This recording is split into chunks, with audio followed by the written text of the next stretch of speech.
I recently got a new book published called Helping Mothers Be Closer to Their Sons, Understanding the Unique World of Boys. And it taught me a lot of things. It taught me that there's a lot of information out there about boys and men that never hits the people. We never see it. It's not in the media. It's not in academia. It's no place to be seen. But it's out there and the research is there. What the book does is it pulls on that research and shows us what's happening. And what we're going to talk about today is the three things that you need to know about boys and men in order to really have compassion for them. So let's get started. The first thing is the testosterone flood. Now, this is a flood of testosterone that happens in utero. At about 2 months, a little teeny baby in the mother's tummy gets flooded with testosterone. And this flood does lots of different things. The first thing it does is it changes the boy's brain. It changes it around. In fact, it changes the structure of the brain. And it creates what they call the male brain. The male brain tends to be more system-oriented, whereas the default brain or the female brain tends to be more empathic oriented. Now, this doesn't mean that boys are all systems and girls are all empathic. No, but it's a little bit different one way or the other.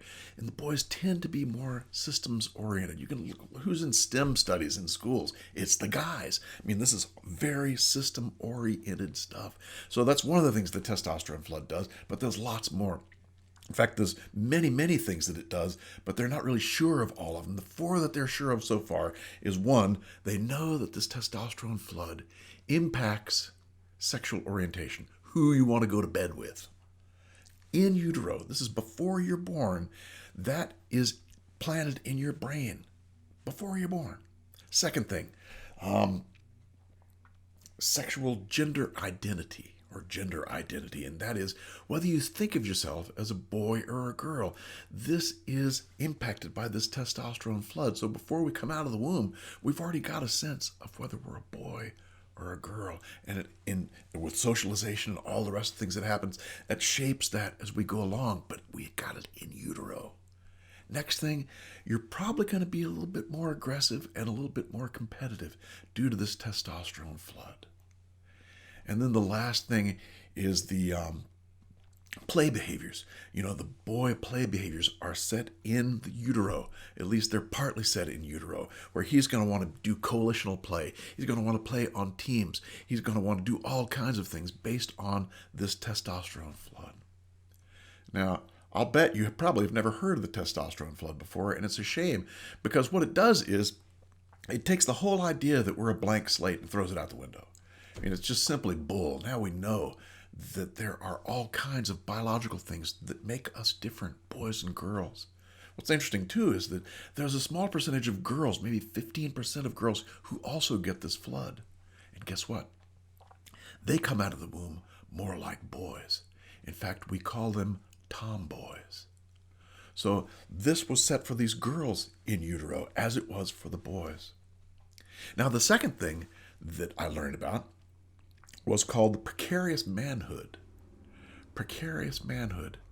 This is a very interesting thing. In the last 10 years, the scientists have started studying this.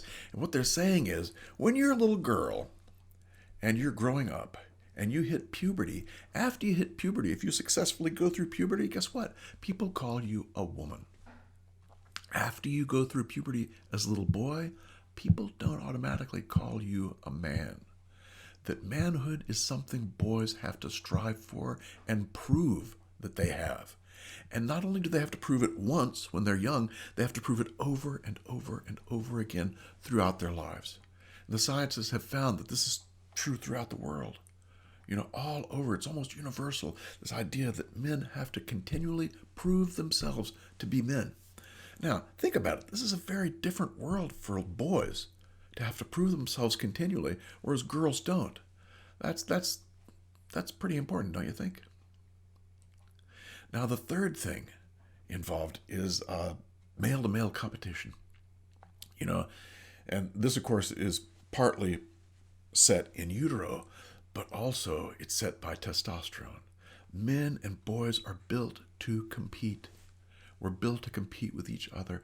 And this testosterone really facilitates that in a big way. Now, it used to be that scientists thought that testosterone was related to aggression and violence. They spent decades trying to prove that there was a connection, and guess what? They never did prove it. It's still not proven. The funny thing is that they thought that testosterone created the aggression. Now they know that it's more likely that it's the aggression that raises the testosterone. At any rate, they've come a long way in the past 10 years in looking at what testosterone does do. What they're finding is testosterone pushes boys and men to strive for status. Strive for status. You want to strive and get better and better and better, which means you're going to compete. You're going to want to win. You're going to go out there and do the best you can because you've got this stuff, this hormone inside that says strive, strive, strive. Be as best as you can be. Very different from what the girls have, eh?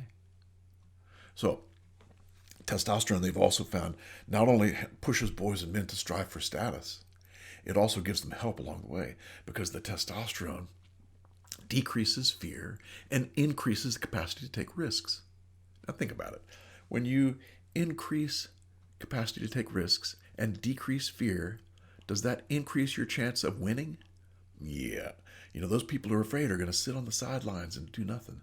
Those people who are not afraid are going to get out there and take risks. Those are the folks who are going to be rising up, right?